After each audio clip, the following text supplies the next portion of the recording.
found out the next morning. I almost got chased a couple of times. But to go back to this one point about communication, I did this savage thing, attacked mercilessly, a lot of phone calls because before the internet, registering reaction. When I came into CBC, one of the cleaners was there, and he looks at me, Rex, he said, "Why?" He said, that was some going over there last night. And I said, "Oh, God." I said, "Yeah." He said, "By the way," he said, "whose side were you on?" Here's the point.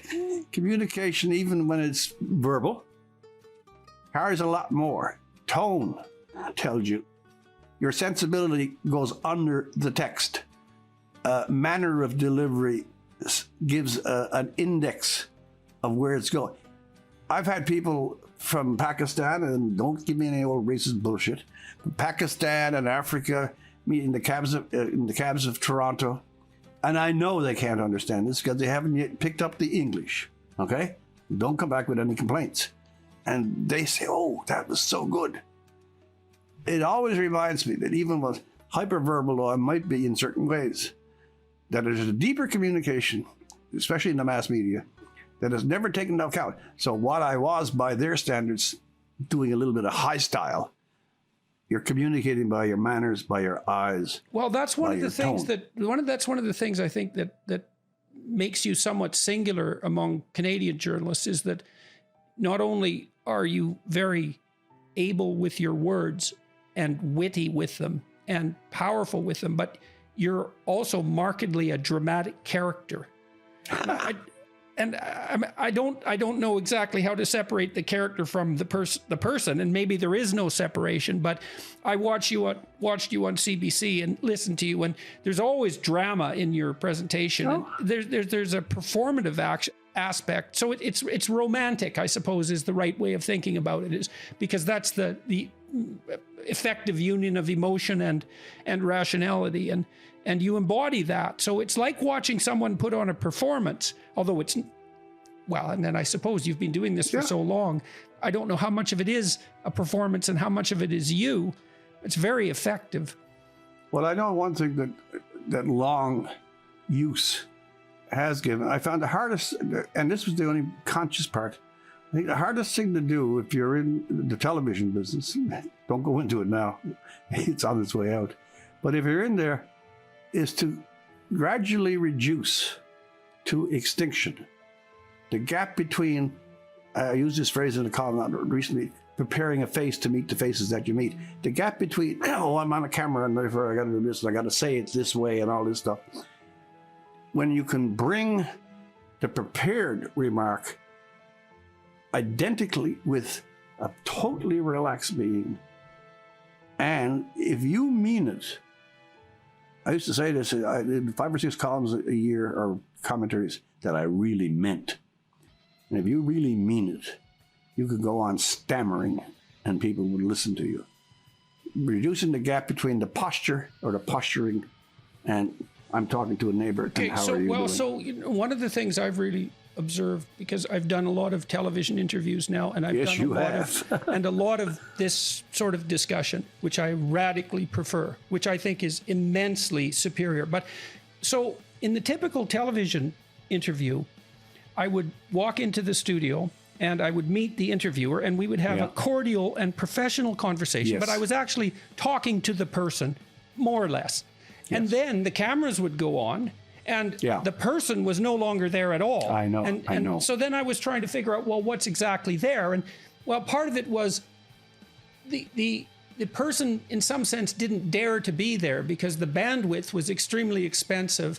And if you're there being spontaneous, you can make spontaneous errors and that can be very costly to you and to your network. And so frequently I was just talking to whoever it was acting out the role of the journalist they thought their station demanded. And so there was no conversation. And some of the interviews that I've had that have gone viral were exactly like that, where it wasn't a conversation. Whatever it was something completely different. But there's something essential about what you said with regards to this diminishment of the gap between the persona and the person. And so the persona, this is from the psychology of Carl Jung, Jung thought about the persona as a crafted presentation Yes. that you used for expedient purposes. Absolutely. And so maybe you walk into a bank and you do a transaction and you're the customer and she's the teller or he's the teller. And there's a script there and that's fine. That's where a persona works because you don't want to get personal while you're just, exchanging business information. But in a conversation, it's a different thing because the persona is something that isn't genuine. And what Yes, that means is exactly. the questions aren't genuine. And if the questions aren't genuine, then it's not interesting. You said you can stammer and stumble about as long as you mean it, and you can. Yeah. And what is it you think about?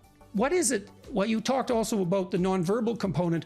What do you think is carrying the sense that you mean it? What are people observing in the performance, let's say, or in the presentation?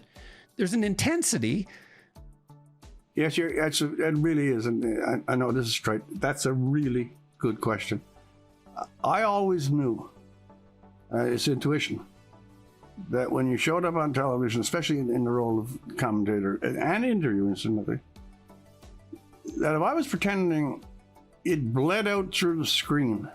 Now, of course, there's times you're having fun and you're not being serious. You do all sorts of fun. The ones I used to like to say, the ones that really count, if you put on a face, the radar of human beings, the radar of every human being, especially, again, in this public thing, they know it's wrong.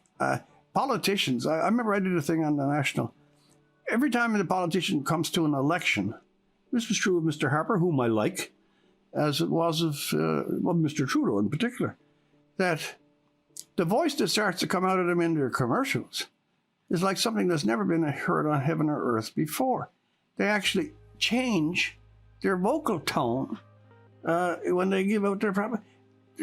They may as well hang a sign around their neck saying, "I'm lying to you now," because you can hear the way I talk.